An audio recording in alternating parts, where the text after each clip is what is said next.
Hello दोस्तों, आप सभी का अपने चैनल पर स्वागत है। आज हम विज्ञान के शासन में सूक्ष्म जीव यानी कि माइक्रो ऑर्गेनिजम्स के बारे में डिस्कस कर लेंगे, जो कि हमारा पूरा एक टॉपिक, एक चैप्टर है डीएलएड में 3rd सेमेस्टर के लिए। तो आप सभी को पता है कि आपको रोज़ एक वीडियो मिल जाती है। अगर कोई टेक्निकल इशू होता है तो भले ही कोई प्रॉब्लम हो, वरना आपको रोज़ एक वीडियो मिलती है। आपको पहली बात, आप ये जो चैनल को पहली बार देख रहे हैं वो उसको सब्सक्राइब कर ले और कमेंट करेंगे। अगर उन्हें अच्छा लगे ना अच्छा लगे कमेंट जरूर कीजिएगा, और पूरी वीडियो आपको देखनी है। फिर अगर आपको हेल्पफुल लगे तो वहाँ पर लाइक ज़रूर करना है। तो चलिए आज का सेशन स्टार्ट करते हैं। सूक्ष्म विज्ञान किन्हें कहते हैं, इनके बारे में हम थोड़ा जान लें। वे जीव जिन्हें मनुष्य नंगी आँखों से नहीं देख सकता तथा जिन्हें देखने के लिए माइक्रोस्कोप यानी सूक्ष्मदर्शी यंत्र की आवश्यकता पड़ती है, उन्हें सूक्ष्म जीव यानी माइक्रो ऑर्गेनिजम्स कहते हैं। सूक्ष्म जैविकी, जिसको माइक्रोबायोलॉजी भी कहते हैं। तो सूक्ष्म जैविकी में सूक्ष्म जीवों का अध्ययन किया जाता है। ये देखिए, हमने एक यहाँ पर फिगर कर दिया है, तो आप फिगर देख लीजिए। ये एक जीवाणु को माइक्रो ऑर्गेनिज्म यानी कि सूक्ष्म जीव कहते हैं। ये सूक्ष्म जीवों का एक झुंड है। चलिए, तो ये तो आपका रहा। फिर अब आगे देख लेते हैं कि सूक्ष्म जीवों का संसार अत्यंत विविधता से बाहर हुआ है। सूक्ष्म जीवों के अंतर्गत सभी जीवाणु यानी कि बैक्टीरिया, आर्किया तथा लगभग सभी प्रोटोजोआ के अलावा कुछ फंगी यानी कि कवक, शैवाल और चक्रधर यानी रोडिफर आदि जीव आते हैं। बहुत से अन्य जीवों तथा पादपों के शिशु भी आते हैं। ठीक है, जीव आते हैं, शिशु भी सूक्ष्म जीव ही होते हैं। कुछ सूक्ष्म जीव वैज्ञानिक विषाणुओं को सूक्ष्म जीव के अंदर रखते हैं, किंतु अन्य लोग इन्हें निर्जीव मानते हैं। तो आपको पता है इस चीज़ के बारे में कि कुछ सूक्ष्म विज्ञानी जो है विषाणुओं को सूक्ष्म जीव नहीं, वो निर्जीव मानते हैं। क्यों मानते हैं, उसका एक कारण है, वायरस जब तक बाहर है यानी कि विषाणु जब तक बाहर है तब तक वो डीएक्टिवेट रहता है, यानी कि कोई क्रियाशीलता नहीं होती उसमें। पर जब यानी कोई कोशिका में या फिर मनुष्य में किसी में पहुंच जाता है, तब ये अपना काम इतनी तेज़ी से करता है, फिर तो वो सबसे ज़्यादा पावरफुल ख़तरनाक होता है। चलिए आगे देखते हैं। सूक्ष्म जीव सर्वव्यापी होते हैं। यह मृदा, जल, वायु, हमारे शरीर के अंदर तथा अन्य प्रकार के प्राणियों तथा पादपों में पाए जाते हैं।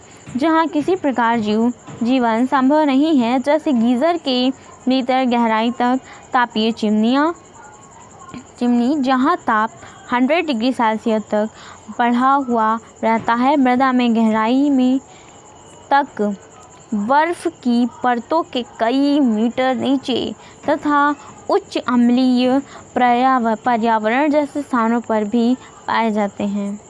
जीवाणु तथा अधिकांश कवकों के समान सूक्ष्म जीव को पोषक मीडिया यानी माध्यम पर उगाया जा सकता है, ताकि वृद्धि कर या कॉलोनी का रूप ले ले इन्हें नग्न नेत्रों से देखा जा सके। ऐसे संवर्धन सूक्ष्म जीवियों पर अध्ययन के दौरान काफ़ी लगभग लाभदायक होते हैं। नंगे विषाणु कहलाते हैं। 1 पियांश, 2 वायरेट, 3 हेलिकल विषाणु, 4 फेज विषाणु। उपयोगी सूक्ष्म जीव के बारे में थोड़ा सा बात कर लेते हैं। ये था कि सूक्ष्म जीव की क्या उपयोगिता है। सूक्ष्म जीव पृथ्वी पर उपस्थित जीवन के बहुत ही महत्वपूर्ण घटक हैं। प्राय सभी जानते हैं कि सूक्ष्म जीव मनुष्यों में बहुत से रोग उत्पन्न करते हैं, पशुओं पादपों में भी उत्पन्न करते हैं रोग। और इसका अर्थ नहीं है, परंतु इसका अर्थ नहीं है कि सभी सूक्ष्म जीव जो हैं वो हानिप्रद होते। गंगा के जल में इस सोच को जीविका प्रस्तुति प्रदूषण को सूचित करता है, जिसका नाम लैक्टोबैसिलस बैक्टीरिया। तो देखते हैं, बहुत से सूक्ष्म जीव मनुष्य के लिए अत्यंत ही लाभप्रद होते हैं। लैक्टोबैसिलस बैक्टीरिया आपको पता है कहाँ पर होता है, आपके दही में होता है। तो आपको पता है आपको चलिए, तो ये जो होता है आपका कि कुछ बैक्टीरिया आपके उपयोगी भी हैं। तो ऐसा नहीं है कि सारे बैक्टीरिया जो होते हैं, वो जीवाणु जो होते हैं वो हानिकारक ही होते हैं। बहुत से सूक्ष्म जीव मनुष्यों के लिए अत्यंत लाभप्रद होते हैं। ठीक है, तो हम प्रतिदिन सूक्ष्म जीवों से व्युत्पन्न उत्पादों का प्रयोग करते हैं।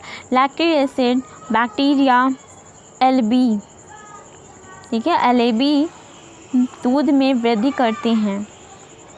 LAB किसे कहा गया है? लैक्टोबैसिलस बैक्टीरिया के लिए, जिससे दही में बदल जाता है। ब्रेड बनाने में प्रयुक्त गीले गुद्धे आटे का किण्वन सैक्रोमाइसिस सेरेविसी नामक ईस्ट से किया। कुछ पकवान जैसे इडली, डोसा ऐसे गीले आटे से बनाए जाते हैं जिनमें सूक्ष्म जीवों द्वारा किण्वित किया गया है। ठीक है, आपको पता है कैसे? आप जैसे सड़ा के बनाया जाता है आटा, कैसे उसको मतलब पानी में क्या डाल दिया जाता है, वो काफ़ी टाइम के लिए पड़ा रहता है, उसमें कुछ माइक्रो ऑर्गेनिज्म सूक्ष्म जीव ग्रो कर जाते हैं और उनके ग्रो होने के उपरांत ही वो अच्छा बनता है ना। तो इसी तरह वो किण्वित हो जाता है वहाँ पर। तो जीवाणु तथा कवकों का प्रयोग चीज़, पनीर को एक विशेष प्रकार बनावट, स्वाद तथा सुगंध देने के लिए प्रयोग किया जाता है। सूक्ष्म जीवों का प्रयोग औद्योगिक उत्पाद जैसे lactic acid, acetic acid, alcohol उत्पन्न करने में किया जाता है। प्रतिजैविक एंटीबायोटिक जैसे पेनिसिलिन का उत्पादन लाभप्रद सूक्ष्म जीवों द्वारा किया जाता है। पेनिसिलिन आपको पता है ये एक दवा है, और तो आपको दवा भी देखिए सूक्ष्म जीव के द्वारा ही बनाई गई है। प्रतिजैविक संक्रामक रोग, डिप्थीरिया जैसे काली खांसी, निमोनिया की रोकथाम महत्वपूर्ण भूमिका निभाते हैं। 100 वर्षों से अधिक समय से सूक्ष्म जीवों का प्रयोग वाहित मल, जनमल के उपचार के लिए किया जा रहा है। इससे जैसे कि आपको पुनः चक्र में भी सहायता मिलती है। मिथेनोजन संयंत्र अपशिष्ट जैसे कि गोबर है, रसोई का कचरा है ना, आदि के अपघटन के द्वारा मीथेन बायोगैस उत्पन्न करते हैं। ग्रामीण क्षेत्रों में सूक्ष्म जीव द्वारा उत्पन्न बायोगैस का उपयोग ऊर्जा के रूप में खाना पकाने, प्रकाश, डीजल पंप चलाने आदि के लिए किया जाता है। तो इतना सब कुछ काम देखिए सूक्ष्म जीव हमारे कर रहे हैं। तो सूक्ष्म जीवों का प्रयोग जैव नियंत्रण विधि द्वारा हानिप्रद पीड़कों, पेस्ट्स को मारने के लिए किया जाता है। जैव नियंत्रण मापन से विषैले पीड़कनाशियों, पेस्टिसाइड के प्रयोग में भारी कमी आई है। आज समय की मांग है कि रासायनिक उर्वरकों के स्थान पर जैव उर्वरकों का प्रयोग किया जाए, है ना। तो आज ये समय की मांग ही तो है। चलिए, औद्योगिक उत्पाद में सूक्ष्म जीव। तो सूक्ष्म जीव हमें कहाँ कहाँ काम आ रहे हैं वो भी देख लीजिए। औद्योगिक उत्पादों में भी सूक्ष्म जीव बहुत ही काम में आ रहे हैं। उद्योगों में भी सूक्ष्म जीवों का प्रयोग बहुत से उत्पादों के संश्लेषण में किया जाता है, जो मनुष्य के लिए काफ़ी मूल्यवान है। मादक पेय, प्रतिजैविक, इसके उदाहरण आपने पढ़ चुके हैं। व्यापारिक पैमाने पर भी सूक्ष्म जीवों को पैदा करने के लिए बड़े बर्तन की आवश्यकता होती है, जिसको फर्मेंटर या किण्वक कहते हैं। किण्वित पेय, है ना, आपको पता है किण्वित पेय कैसे। सूक्ष्म जीव विशेषकर ईस्ट का प्रयोग प्राचीन काल से वाइन, बियर, विस्की, ब्रांडी, रम जैसे पेय पदार्थ जो है उत्पादन में किया जा रहा है। वहीं ईस्ट सैक्रोमाइसिस सेरेविसी जो सामान्यतः ब्रीवर्स ईस्ट के नाम से भी प्रसिद्ध है, ब्रेड बनाने तथा माल्टीकृत धान्यों तथा फलों के रसों में एथेनॉल उत्पन्न करने में प्रयोग किया जाता है। किण्वन तथा विभिन्न प्रकार के संसाधन, आशुवन आदि कच्चे पदार्थों पर निर्भर करती है। वाइन तथा बियर का उत्पादन बिना आशुवन के किया जाता है, जबकि विस्की, ब्रांडी, रम किण्वित रस के आशुवन के द्वारा तैयार किए जाते हैं। तो हमने यहाँ पर काफ़ी चीज़ें देख ली।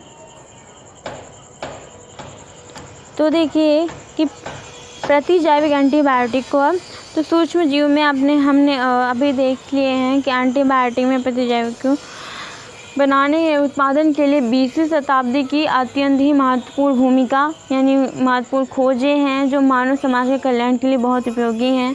एंटीबायोटिक एक प्रकार की रासायनिक पदार्थ है जिसका निर्माण कुछ सूक्ष्म जीवों द्वारा होता है, जो रोग उत्पन्न करने या अन्य रोग उत्पन्न करने वाले हैं ना सूक्ष्म जीवियों के वृद्धि को मंद करते हैं, उन्हें मार सकते हैं। तो ये तो हमारे अपने माइक्रो यानी कि सूक्ष्म जीवों के द्वारा एंटीबायोटिक बनाने से लाभ। तो देखिए कि पेनिसिलिन के बाद अन्य सूक्ष्म जीवियों से अन्य एंटीबायोटिकों को बनाया गया। प्लेग, काली खांसी, डिप्थीरिया, गलघोटू, कुष्ठ रोग जैसे भयानक रोग संसार में लाखों लोग मरे हैं के उपचार के लिए भी जो है सूक्ष्म जीव से दवा बनाई गई। तो देखते हैं रसायन, एंजाइम तथा अन्य जैव सक्रिय अणु, कार्बनिक अम्ल, अल्कोहल तथा एंजाइम आदि कुछ विशेष प्रकार के रसायनों के व्यापारिक औद्योगिक उत्पादन में सूक्ष्म जीवों का बड़े पैमाने पर उपयोग किया जाता है। अम्लीय उत्पादकों के उदाहरण देख लेते हैं। सिट्रिक अम्ल जिसमें एस्परजिलस नाइजर सूक्ष्म जीव है, ये एक कवक है, वो काम करता है। एसिटोबैक्टर एसिटाई जो एक जीवाणु है वो हेल्प करता है उत्पादकों अम्लीय उत्पादक बनाने में। ब्यूटरिक अम्ल है, क्लॉस्ट्रिडियम ब्यूटालिकम, ये एक जीवाणु है ना, तो ये ब्यूटरिक एसिड को बनाने के लिए बहुत हेल्पफुल है। तो ये रहे। तो देखते हैं बायोगैस के उत्पादन में सूक्ष्म जीव। बायोगैस कई गैसों का मिश्रण है ना, मीथेन इसमें शामिल है। मुख्यतः सूक्ष्म जीवी सक्रियता द्वारा उत्पन्न होती है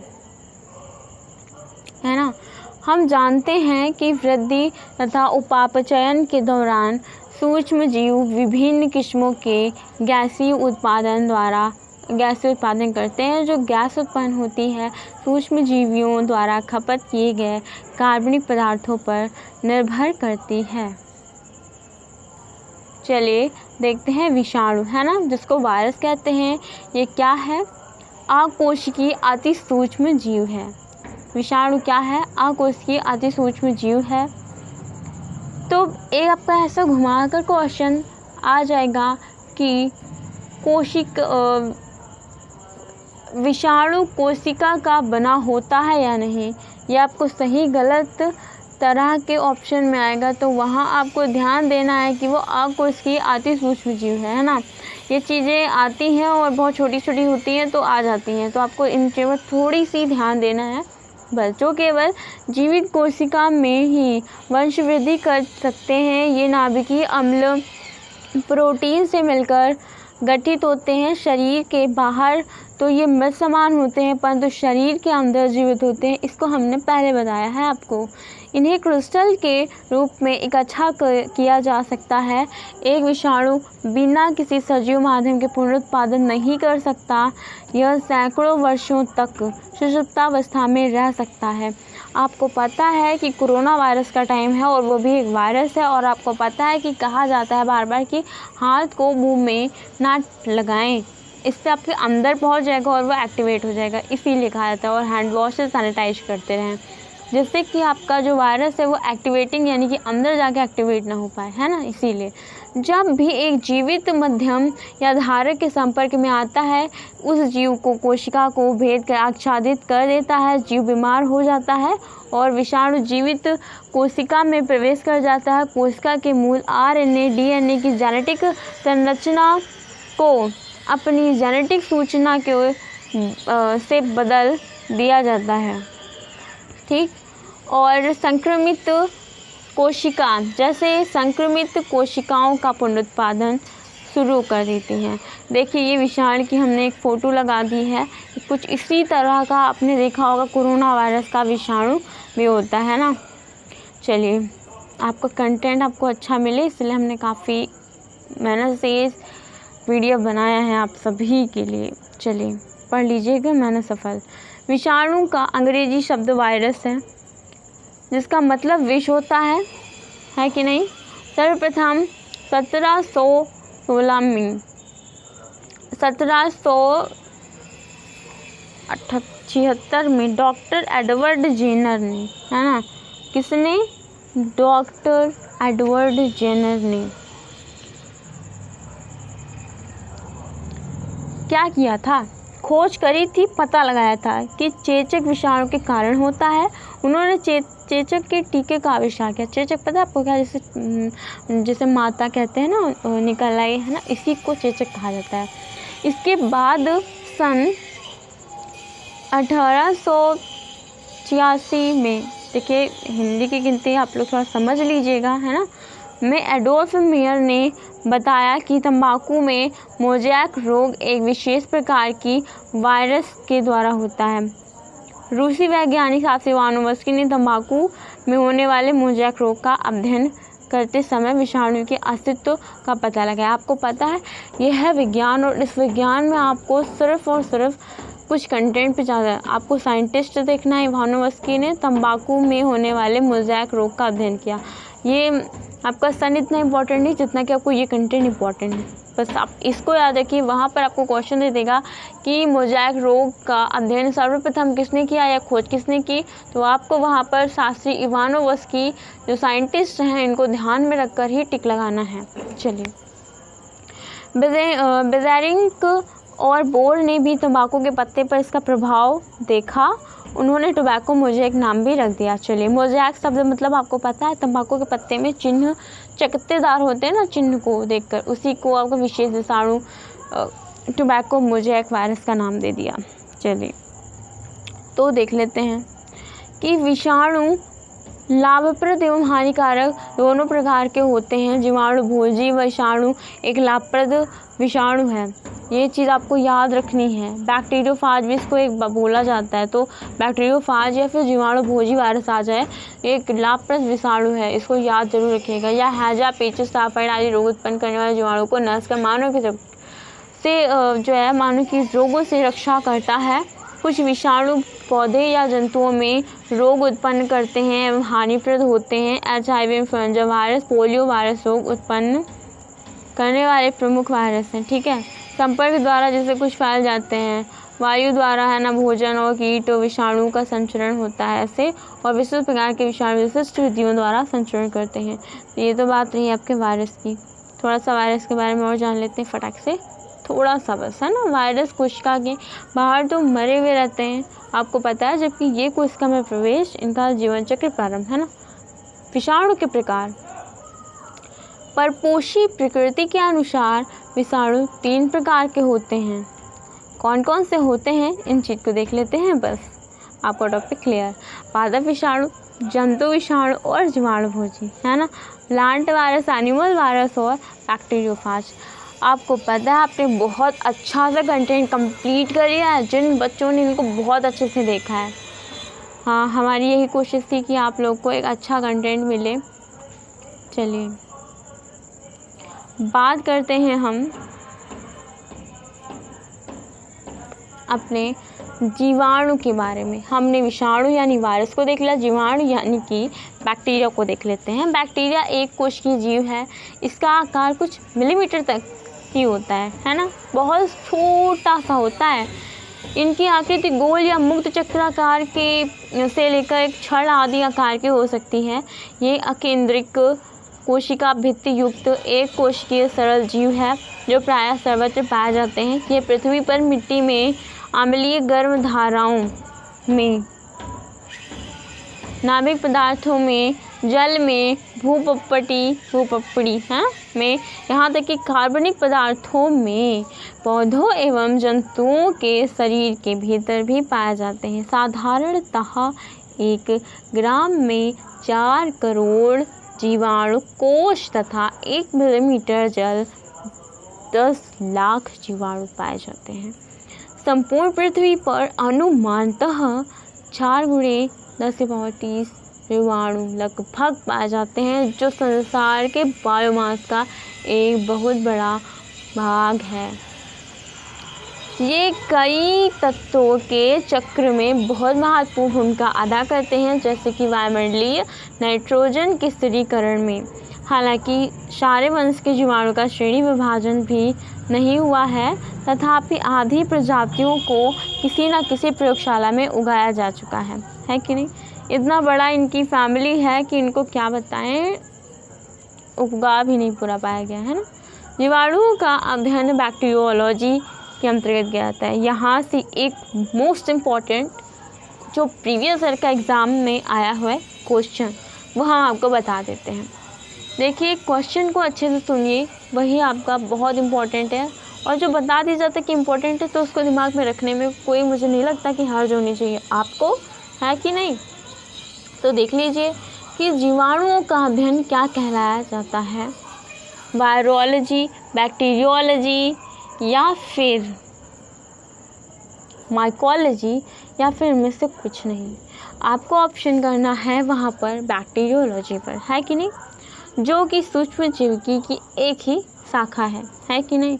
तो आपको बस थोड़ा सा ध्यान रखना है, दिमाग को चलाना है, बहुत ज़्यादा नहीं चलाना है, थोड़ा सा ही चलाना है। मानव शरीर में जितनी भी मानव कोशिकाएं हैं उनकी लगभग 10 गुना संख्या तो जीवाणु कोश की ही है कि नहीं। तो अधिक में से अधिकांश जीवाणु त्वचा तथा आहार नाल में पाए जाते हैं। देखिए, ये जीवाणु तो हमारी आहार नाल में भी पहुँचे, अब तो इन्हें याद ही रखना पड़ेगा, है। तो देख लेते हैं। हानिकारक जीवाणु इम्यून तंत्र के रक्षक प्रभाव के कारण शरीर को नुकसान नहीं पहुंचा पाते। कुछ जीवाणु लाभदायक भी होते हैं। अनेक प्रकार के परजीवी विषाणु कई रोग उत्पन्न करते हैं, जैसे कि हैजा, मियादी बुखार, निमोनिया, तपेदिक या क्षय रोग, प्लेग इत्यादि। सिर्फ क्षय रोग से प्रति वर्ष 20 लाख लोग मरते हैं, जिनमें से अधिकांश उप सहारा क्षेत्र के होते हैं। ये बहुत ही ज़्यादा गंभीर बात है, सोचनीय भी है। विकसित देशों में जीवाणुओं के संक्रमण का उपचार करने के लिए तथा कृषि कार्यों में प्रतिजैविक का उपयोग होता है, इसलिए जीवाणु में इन प्रतिजैविक दवाओं के प्रति प्रतिरोधक शक्ति विकसित होती जा रही है। औद्योगिक क्षेत्र में जीवाणु की किण्वन क्रिया यानी कि दही, पनीर इत्यादि जो बनाने का निर्माण होता है, वो इनका उपयोग प्रतिजैविक रसायनों के निर्माण में जैव प्रौद्योगिकी के क्षेत्र में होता है। जैव प्रौद्योगिकी भी एक शाखा है। ये पूछ लिया जाएगा क्वेश्चन वहाँ पर आपका कि जैव प्रौद्योगिकी क्या है। तो जैव प्रौद्योगिकी एक सूक्ष्मजीवी की ही एक भाग है, उसी की एक शाखा है कि नहीं। आपको यही आंसर टिक करना है। चलिए फिर थोड़ा सा और देख लेते हैं हमारे जीवाणुओं के लिए। पहले जीवाणुओं को पौधा माना जाता था, परंतु अब उनका वर्गीकरण प्रोकैरियोट्स के रूप में होता है। दूसरे जंतु कोशिका तथा यूकैरियोट्स की भांति जीवाणु कोष में पूर्ण विकसित केंद्रक का सर्वथा अभाव होता है, जबकि दोहरे झिल्ली युक्त कोशिकांग यदा कदा ही पाए जाते हैं। पारंपरिक रूप से जीवाणु शब्द का प्रयोग सभी सजीवों के लिए होता था, परंतु यह वैज्ञानिक वर्गीकरण 1880 में हुई।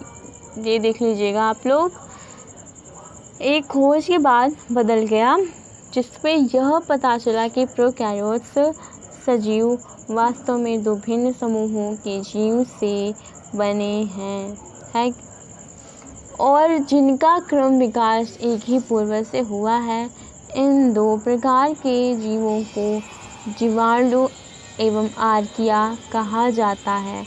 जीवाणु ये बैक्टीरिया है, यहाँ पर देखिए फिगर हमने लगा दिया आप लोगों के लिए। एस्केरिया कोलाई का है, एस्केरिया कोलाई का है ना, ई कोलाई जिसे आप कहते हैं। चलिए, तो आप लोगों ने काफ़ी कंप्लीट कर लिया है। और इतिहास देख लेते हैं कि बैक्टीरिया का जो इतिहास है वो क्या है। इतिहास में देख लेते हैं थोड़ा सा। लुईस पास्चर, ये बहुत इंपॉर्टेंट क्वेश्चन यहाँ से बनेगा लुईस पास्चर को लेकर, तो प्लीज़ यहाँ से जो थोड़ा सा इम्पोर्टेंट टॉपिक है आप अच्छे से देख लें, हमारा अनुरोध है आप सबसे। जीवाणु को सबसे पहले डच वैज्ञानिक एंटनी वॉन लीवेनहॉक ने, लीवेनहुक भी कहते हैं, लीवेनहॉक भी कहते हैं, है ना, 1676 ईस्वी में अपने द्वारा ही बनाए गए एकल लेंस सूक्ष्मदर्शी यंत्र से देखा बस, और उस समय उसने इन्हें जंतु समझा था उसने रॉयल सोसाइटी को अवलोकनों की पुष्टि के लिए कई पत्र लिखे। तो बस यहाँ पर जीवाणु को डिटेक्ट किसने किया, यानी किन्होंने किया, लीवेनहॉक ने, एंटोनी वॉन लीवेनहॉक ने, है कि नहीं।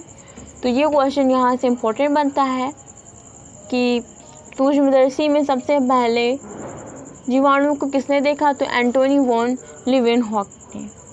चलिए, तो उम्मीद है आपको आज का सेशन अच्छा लगा और आपका कंटेंट जो इम्पोर्टेंट था, जहाँ से क्वेश्चन बनने थे, वो भी हो गया है। ये टॉपिक आपको कल क्लियर पूरा हो जाएगा, क्योंकि ये टॉपिक बड़ा था काफ़ी और हमने इसको बड़ी मेहनत से बनाया है। आप लोग बस पढ़ लीजिएगा मेहनत से एक बार, बाकी आपको सब क्लियर हो जाएगा। चलिए फिर लेते हैं आपसे विदा, कल मिलेंगे अगली वीडियो में नई अच्छी जानकारी के साथ में। तो शेयर कीजिए, कमेंट कीजिए और देखिए, इस वीडियो का मकसद यही है कि सब तक ये पहुंच जाए, तो ज़्यादा से ज़्यादा शेयर करते रहिए, है। और बस बाय।